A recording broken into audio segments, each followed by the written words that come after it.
Hello everyone, আজ আমরা class 10-এর the cat by Andrew Barton Paterson এই টেক্সটার পরবর্তী অংশ নিয়ে আলোচনা করছি। এর আগের অংশটা আমরা অন্য একটা ভিডিওতে করেছিলাম, সেটা যদি কেউ না দেখে থাকো তাহলে এই ভিডিওর নিচে ডেসক্রিপশানে সেটার লিঙ্ক দেওয়া থাকবে, সেখান থেকে তোমরা এটা দেখে নিতে পারবে। তাহলে চলো শুরু করি আজকে আমাদের ইউনিট 3 থেকে পরবর্তী অংশটুকু। When the family has finished tea and gathers round the fire, the cat casually goes out of the room.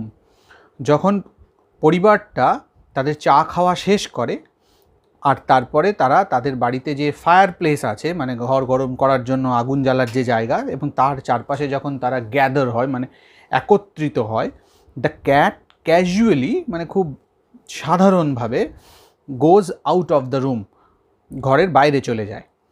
True life now begins for him, এইবার তার প্রকৃত জীবনটা শুরু হয়। মানে এইখানটাতে অ্যাকচুয়ালি মানে এই যে সময়টার কথা লেখক বলছেন, সেই সময়টাতে ক্যাটের প্রকৃত যে চরিত্রের কথা লেখক প্রথম থেকেই টেক্সটে বলতে চাইছেন সেটা বোঝা যেতে শুরু করে। হি saunters down his own backyard, springs to the top of the fence, drops lightly down to the other side. He saunters down his own backyard. Backyard বলতে বাড়ির পিছন দিকের যে উঠোনটা, সেইখানটা দিয়ে সে ধীরে ধীরে হেঁটে চলে যায়। saunter মানে টু ওয়াক স্লোলি, ধীরে ধীরে হেঁটে যাওয়া। And springs to the top of the fence, fence মানে হচ্ছে বাড়ির যে বেড়া, সেইটার উপরে সে স্প্রিংস টু দ্য টপ, লাফ দিয়ে সেই বেড়ার উপরে ওঠে। And drops lightly down to the other side, তারপরে আস্তে করে বেড়ার অপর দিকটাতে সে লাফ দিয়ে নেমে যায়। He trots across and skips to the roof of an empty shed, তারপর সে হাঁটতে হাঁটতে মানে একটু দুলকি চালে হাঁটতে হাঁটতে যায়। And skips to the roof of an empty shed, একটা ফাঁকা ছাউনির ছাতের উপরে লাফ দিয়ে উঠে পড়ে। His movement becomes lithe and panther like, তার যে এই যে চলাচল, তার গতি প্রকৃতি, তার মুভমেন্ট, সেটা বিকামস লাইথ মানে সেটা খুব গ্রেসফুল, খুব সুন্দর হয়ে যায়। অ্যান্ড প্যান্থার লাইক, চিতাবাঘের মতন একদম নিঃশব্দে সে চলাচল করতে শুরু করে। He looks keenly from side to side and moves noiselessly, for he has so many enemies, dogs and small boys with stones. He looks কিনলি মানে কিনলি মানে এখানে খুব মনোযোগ সহকারে, সে মনোযোগ সহকারে দেখে নেয় সাইড টু সাইড মানে উভয় পাশে, দুটো পাশ খুব মন দিয়ে দেখে নেয়। অ্যান্ড মুভস নয়েসলেসলি, এবং নিঃশব্দে সে হেঁটে যায়। For he has so many enemies, তার কারণ তার অনেক শত্রু আছে। এনিমি মানে শত্রু, তার অনেক শত্রু আছে। কারা সেই শত্রু? ডগস, পাড়ায় যে সমস্ত কুকুর থাকে সেইগুলো। অ্যান্ড স্মল বয়েজ স্টোনস, এবং ছোটো ছোটো ছেলেপুলেরা যারা হাতে পাথর নিয়ে থাকে, বিড়াল টিড়াল দেখলে তাদের দিকে পাথর ছুঁড়ে মারে, তাদেরকে অ্যাভয়েড করার জন্য বা তাদেরকে এড়িয়ে চলার জন্য হি মুভস নয়েসলেসলি, নিঃশব্দে সে হেঁটে যায়। On the top of the shed the cat arches his back and rakes his claws once or twice through the soft bark of the old roof. তারপরে যখন সেই ছাউনির ওপরে সে উঠে পড়ে, on the top of the shed, the cat arches his back, arch মানে বাঁকানো, arches his back, সে তার পিঠটাকে একটু বাঁকিয়ে নেয়। অ্যান্ড রেকস হিজ ক্লজ, রেক মানে মানে গেঁথে ফেলা, গেঁথে দেয়। হিজ ক্লজ মানে তার থাবার যে নখগুলো সেগুলো সে গেঁথে ফেলে। ওয়ান্স অর টু আইস, দু একবার, through the soft bark of the old roof, সে পুরনো ছাতের যে কাঠের ছাদ, তার সেই কাঠের মধ্যে সেটা নরম হয়ে গেছে। সফট বার্ক, গাছের যে কাঠের যে ওপরের অংশ সেটাকে বলা হচ্ছে, সেটার মধ্যে সে তার আঙুলের নখগুলো, থাবার নখগুলোকে গেঁথে দেয়, দিয়ে একটু আঁচড় কাটে। এইভাবে সে মানে শরীরটাকে একটু ফিট করে নেয় পরবর্তী তার যে কাজকর্ম সেগুলোর জন্য। He stretches himself a few times to see if every muscle is in full working order.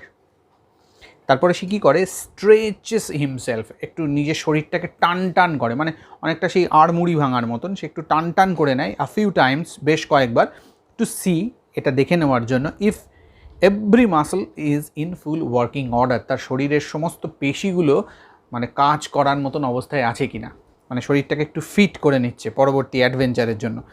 Then drooping his head nearly his paws, he sends across a call to his kindred. তারপরে সে drooping his head, মাথাটাকে নুইয়ে দেয়, ড্রুপ মানে নুইয়ে দেওয়া, he drooping his head nearly his paws, তার থাবাগুলোর কাছে তার মাথাটাকে সে নুইয়ে দেয়, and sends across a call, তারপর সে ডাক ছাড়ে, টু হিজ কিন্ড্রিড, কিন্ড্রিড মানে বন্ধু বান্ধব, পরিবারের লোকজন, মানে তার যারা কাছের অন্যান্য যে সমস্ত বিড়াল, তাদের উদ্দেশ্য করে সে একটা ডাক ছাড়ে।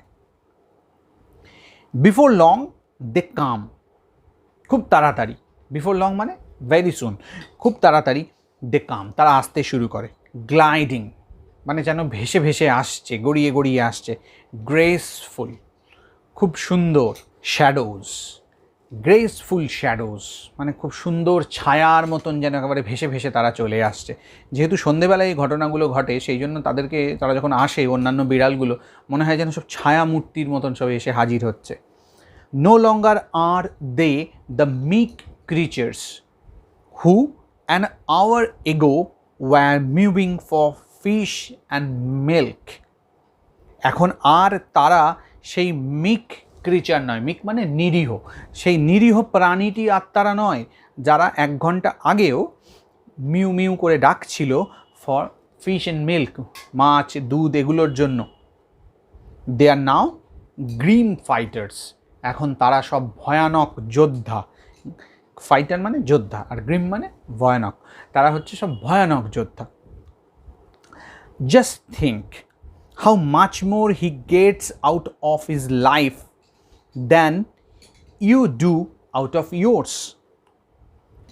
একবার ভাবো, জাস্ট থিঙ্ক, একটু ভেবে দেখো, how much more he gets out of his life, সে কত বেশি তার নিজের জীবন থেকে পায়, মানে সে তার নিজের জীবনটা কত বেশি উপভোগ করে, than you do out of yours, তুমি নিজের জীবনটা যতটা উপভোগ করো তার থেকে কত বেশি সে তার নিজের জীবন উপভোগ করে।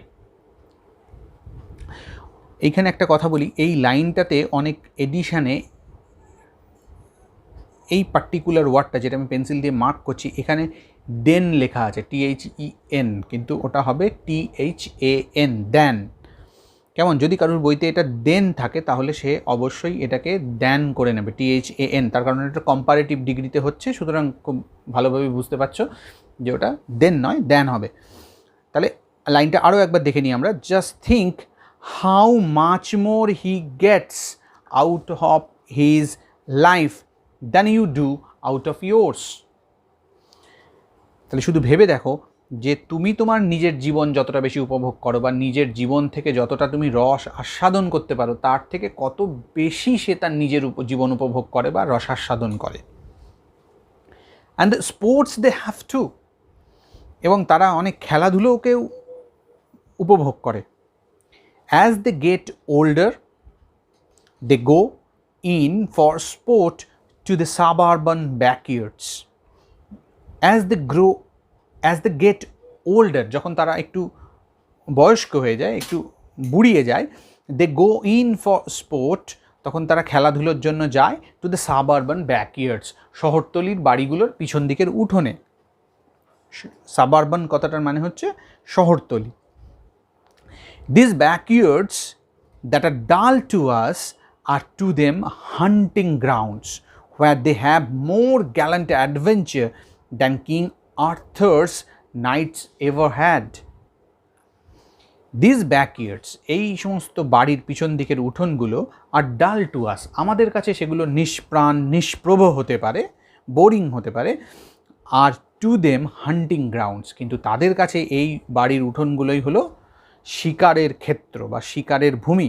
হোয়ার they have more gallant adventure, যেখানে তারা অনেক অনেক গ্যালেন্ট অ্যাডভেঞ্চার করে, মানে সব দুঃসাহসিক অভিযান করে, than King Arthur's knights ever had, King আর্থারের বিখ্যাত নাইটরা যে যত দুঃসাহসিক অভিযান করেছে তার থেকেও বেশি দুঃসাহসিক অভিযান তারা এই সমস্ত শহরতলির বাড়ির পেছন দিকের উঠোনে করে। এইটা লেখক একটু মজার ছলে বলেছেন আর কি। চলো এবার দেখে নিই next paragraph. It is always spoken as a reproach against cats that they are more fond of their home than of the people in it. It is always spoken, এটা সবসময় বলা হয়, অ্যাজ আ রিপ্রোচ মানে খানিকটা দোষারোপ করেই বলা হয়। রিপ্রোচ মানে ব্লেম দেওয়া, মানে দোষ দেওয়া, দোষারোপ করে বিড়ালদের উদ্দেশ্যে এটা অনেক সময় বলা হয়। দে আর মোর ফন্ড অফ দেয়ার হোম, যে তারা তাদের বাড়িটাকে বেশি পছন্দ করে than the people in it, বাড়ির ভেতরে যে লোকগুলো আছে মানে বাড়ির যারা বাসিন্দা তাদের থেকে বাড়িটাকে বেশি পছন্দ করে। Naturally the cat doesn't like to leave his country, the land where all his friends are and where he knows every landmark. Naturally মানে বস্তুত, মানে বাস্তবিকভাবে এটাই হয় যে the cat doesn't like to leave his country.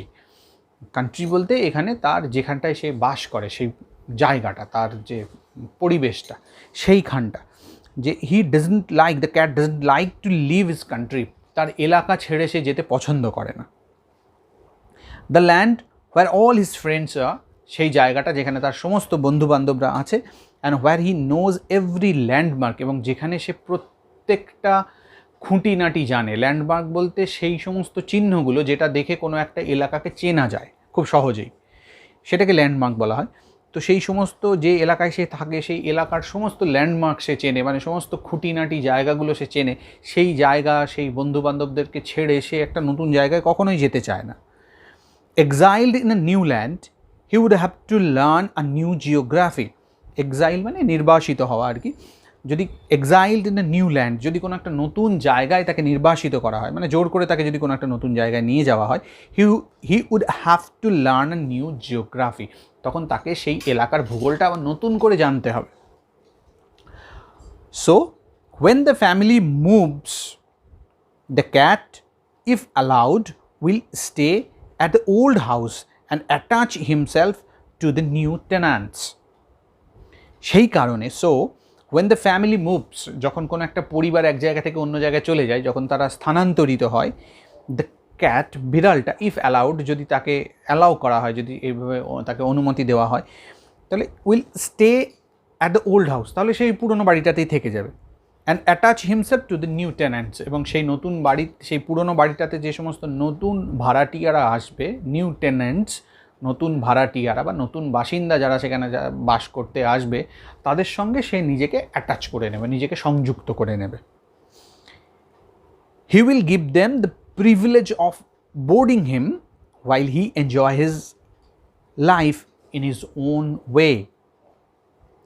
He will give them the privilege of boarding him. সে তাদেরকে বলতে ওই নতুন ভাড়াটিয়া বা নতুন যে সমস্ত বাসিন্দারা ওই পুরনো বাড়িটাতে থাকতে আসলো তাদের কথা বলা হচ্ছে। He will give them the privilege of boarding him. Privilege মানে অ্যাডভান্টেজ বা সুবিধা, আর বোর্ডিং মানে থাকার ব্যবস্থা। তাহলে তাকে থাকার ব্যবস্থার সুবিধা দেওয়ার সুযোগটা সে ওই সমস্ত লোকেদের দেবে, নতুন বাসিন্দাদের দেবে। while he enjoys life in his own way, যখন সে জীবনটাকে তার মতন করে উপভোগ করবে। মানে এখানে বিড়াল সম্পর্কে সাধারণত যে ধারণাগুলো আমাদের থাকে, যে বিড়াল বোধহয় খুব নিরীহ একটা প্রাণী, সে সবসময় মাছ, ইঁদুর, দুধ এইসব নিয়ে মেতে থাকে, এই যে একটা ধারণা আছে, সেই ধারণাটার বাইরেও যে বিড়ালের একটা চরিত্র আছে এবং সে তার চরিত্রের যে অনেকগুলো শেড আছে, অনেক রকম আছে, সেইটাই লেখক এই দ্য ক্যাট এই টেক্সটে দেখিয়েছেন। এবং সেটাই এখানে বলা হয়েছে যে কীভাবে তাদের মানে অন্যান্য আমাদের দৃষ্টির আড়ালেও তাদের যে একটা লাইফ আছে, কীভাবে সে তার জীবনটাকে মানুষরা যতটা বা আমরা যতটা আমাদের জীবনটাকে উপভোগ করি তার থেকে কত বেশি তারা তার নিজেদের জীবনটাকে উপভোগ করে, সেগুলোর কথা এখানে বলা হয়েছে। আশা করি তোমরা বুঝতে পেরেছো এইটা টেক্সটটা। ভিডিওটা একটু পজ করে ধীরে ধীরে দেখে নিলে আরও বুঝতে সুবিধা হবে। আর পড়ার সময় একটা জিনিস খেয়াল রাখবে যে কোনো নতুন শব্দ আছে যেগুলোর প্রোনাউন্সিয়েশনটা, উচ্চারণটা তোমাদের একটু ভালো করে বুঝে নেওয়া দরকার, সেই জন্য ওইগুলোকেও একটু ভালো করে খেয়াল করবে। আশা করছি খুব এরকমই একটা কোনো ভিডিও নিয়ে তোমাদের সঙ্গে খুব তাড়াতাড়ি আবার শেয়ার করতে পারবো। ততক্ষণ পর্যন্ত সবাই খুব ভালো থেকো, খুব সুস্থ থেকো। Thank you, bye by.